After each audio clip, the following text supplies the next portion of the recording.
మీరు కూడా చేశారా ఆ డైట్? ఓన్లీ మీ హస్బెండ్ తో చేపించారా? నేను మొదట్లో 3 days చేశానండి, కానీ కంప్లీట్ గా బీపీ లో అయిపోయింది. అంటే మీకు ఆల్రెడీ ప్రాబ్లం ఉందా బీపీ? నాకు 190 ఉంటది ఎప్పుడు? ఆల్వేస్ అంతే ఉంటది. అసలు ఆయిల్ తీసుకోవద్దన్నారు సార్, ఓన్లీ ఫుడ్ తింటూ చేయమన్నారు. ఫుడ్ తింటూ చేసినా కానీ 3 days తర్వాత బాగా లో బీపీ పడిపోయింది.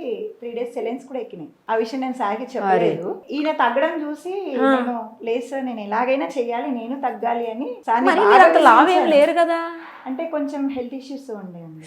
ఓకే, నాకు హెర్నియా ప్రాబ్లం ఉండింది, మెస్ట్ రిపేర్ అయింది. డైలీ ఒక 8 to 10 టాబ్లెట్స్ వేసుకునేదాన్ని. ఈ డైట్ కి వచ్చాక ఒక టాబ్లెట్ కూడా వేసుకోలేదు. మేబీ హెడ్ ఎక్కి అప్పుడప్పుడు అలా. ఈవిడ పోరు భరించలేక వంశీ గారు మేమందరం కూర్చొని లో అవుతున్నప్పుడు కొంచెం 100 గ్రాముల రైస్ డైట్ కూరలు వేసుకుని తినండి అని అన్నా. దెబ్బతో సెట్ అయిపోయిందండి. అవునా? డైలీ రైస్ అలాగే చేశారా? రైస్ తింటూ 3 పూటలా తింటూ. ఇవి ఎంత తగ్గారండి మీరు? 8 kgs తగ్గింది.